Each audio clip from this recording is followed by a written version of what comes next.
What's good, guys? This is Kev from Air Freight Gaming. Back from retirement. Yeah, man. Been a good minute. Yeah, me and Kevin took like a month off from Yu-Gi-Oh! During the Splight format, and I was playing a little bit of Paleo Sprite through that, and I kind of got bored of the format a little bit, and I kind of put down Yu-Gi-Oh! For months, same as Kev, but Yeah. his reason is a little bit different. He got 2K to get up there. Yeah, man. I gotta grind. Yep, but today we got a deck profile of my deck I've been playing for the last 2 weeks. Last week, Sunday, I actually got placed second for a stored championship. Got a second place trophy with the Kaiba on it.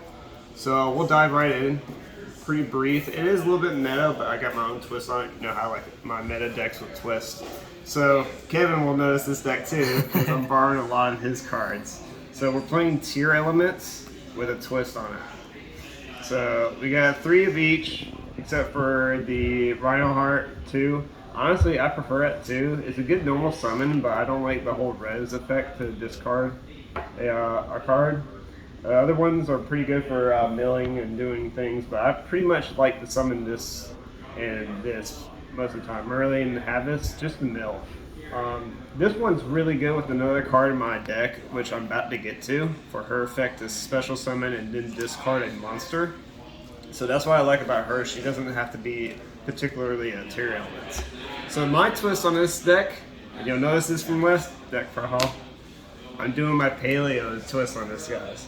So that's what I was talking about with Sheen right here. You discard Backjack to special summon her, and then Backjack gets his effect to stack the top 3. And the good thing about this is, like, if say you have all Tearlaments on the top of your deck, during your opponent's turn you mill, this gets sent to the graveyard as an effect, not as a cost. So it triggers a fusion summon. So that's why I figured, like, when Tearlaments were like announced, me and my son Isaiah, which is also on the team, I literally like, why isn't this good with Paleo? And I've been playing it. I've been second placing a lot. So standard staples, fusion, instant fusion, call by. This is a 1 card like combo for Tearlaments. This is for hand traps, especially when people are playing D-shifters in the format. Double, triple tactics, double super poly. I don't want to run triple of these just because it reflects, and also very control based, especially with Totally Awesome. You can just take out a Toad. Super Poly is really good against Splight or other matchups where you can just make the winged beast, same attribute, same type. We run 3 of the monster negate trap for Tearlaments.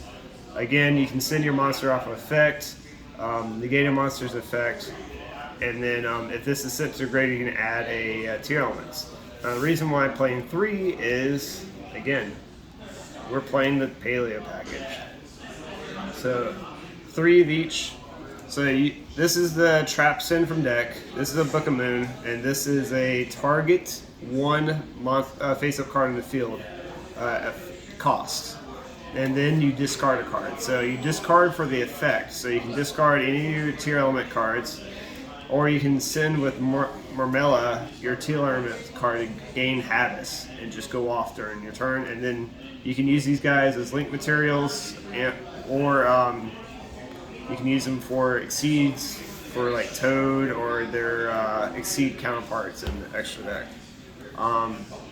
More milling, you have the breakthrough skill. It's a imperm on while face down trap zone, but during your turn you can banish this to negate a monster face up in the field. So it's a double use. A lot of people don't play around this because it is in the graveyard and not a lot of grave effects traps. More milling, which is pretty awesome. If somebody tries to negate your mills, you can just do it on the next turn. And this is how I go through and play against D-shifters. I go instant fusion, they're like D-shifter. I'm like, okay, I'll just pass and I'll set some back row. And then wait their turn, they're not going to kill me. So my turn, I draw and I start milling. So this is a really good control base versus the combo variant that you see with Tearlaments. And then the last card that allows me to live so long is Rise of Hawaii. And I've won games with damage because they go attack my monsters 3k, I buff it to 6k. But also you can either make it so they can only attack one monster per turn, or you can dupe block them. If you have 2 of these in your graveyard, you banish both of them, target 2 different monsters, they can't attack. But say like they're going, you have Toad on the field, and you go standby, banish this from your graveyard, target totally awesome. And then if that Toad leaves the field, they can't attack. And you can use that Toad for a negate. So the extra deck is pretty standard. You got the 2 kits in the 1 Kaleido Heart, just standard Tearlaments build. Nothing much more to say about that. You've seen pretty much the meta deck go through. Running 2 Dragos to Paleo, you can actually like use one to go into the other one and just recycle them in the extra deck, which is pretty nice. The one of each of the Paleozoic Exceed monsters, they're both, and this is the thing that trips everybody up, all Paleozoic monsters are unaffected by monster effects.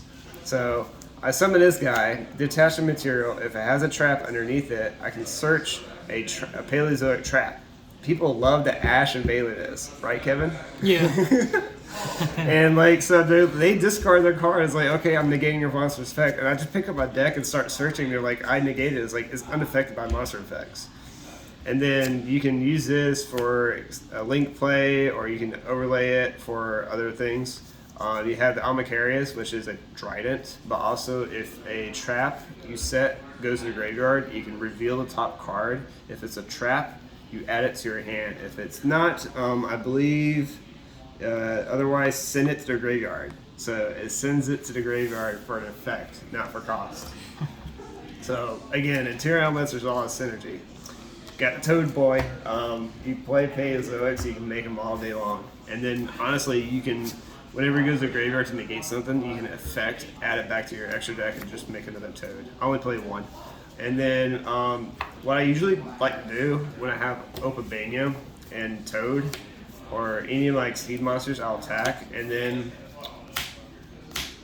just make Zeus on top of Opabania. And then you send everything to the graveyard, which is not cost, so your Tearlaments work, and then your Paleozoics are unaffected by monsters, so they stay. Then the last few cards, like I said, Super Poly. This is good for double damage. You get 3k if you attack it directly. Draw a card if it leaves the field. Link Grivo to link away your Backjack.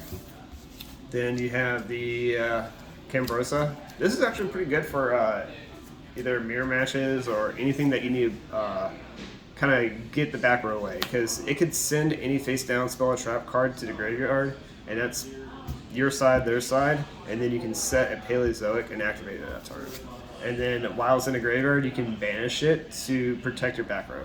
So if somebody wants to Lightning Storm you or Feather Duster, you can just banish that.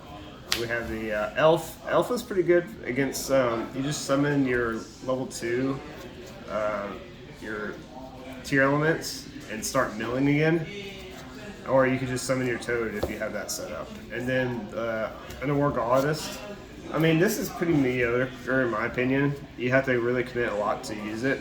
So I'm thinking about cutting it, maybe putting a Unicorn in, just as a more removal. In the side deck, which is actually going to get changed today for today's tournament, there's a couple things I'm going to switch around. It all depends on our locals here. We are more like rogue. We have Exosisters, we have Dynamorphia, Eldritch, Heroes, but a lot of Tearlaments and Jacks. Double Lava Golem and double evenly, or triple evenly. This is my going second. If I know I'm going second, this is why I'm siding in. I typically take out my Backjacks, one of the level 4 Tearlament monster, and then some other stuff that is very mediocre, like probably 2 of the the Tearlaments traps for these guys right here if I'm going second. It's a good like blowout, but most of the times people don't summon enough for Lava Golem. I have a couple things I'm going to try out today as far as hand traps go. If I'm going first, it's double Anti-Spell and triple Solemn Judgment, just as a standard, saying this is good against your Flew Under Ease, they summon a monster, you negate it, and it goes to graveyard, so they don't have recursion, and then you don't have to worry about Dark Ruler no more with this guy. And then if they have Super Poly, they have to use it right then and there. Then we have for our standard Jacksonville area, back row hate. So we have double heavy Storm Duster and double Illinois, just for more back row. We have Floodgates out of galore here. We even have like hero players playing rivalry and stuff like that, or Gozens. So you just gotta get rid of the flood traps so you can be able to play skill drains. The only thing that you are having an issue with is, again, the D-shifter. And the last card is Anti-Splight. And honestly, anything that's a Exceed base, Exo-Sisters. So you can banish this card from your graveyard to every monster in the hand levels reduced by 1. So you can really mess up people's Exceed plays. Exo-Sisters, they like to play the rank 4. Well, if they have Martha in hand, you can just banish this, and then the Martha's level 3, so their whole play is all screwed up at that point. But yeah, I'm thinking about running some Gamma and Driver, and then maybe even Spooky, because I'm running into some issues with life points game 3 or game 2, so it's just one of those things I gotta figure out how I can clutch that first place, because a lot of times it is just life points in time. But that's all I have for this month right now. I'm playing some Paleo Tearlaments and just trying it out. Alright, this is Airfryer Gaming. We'll catch you later. All right.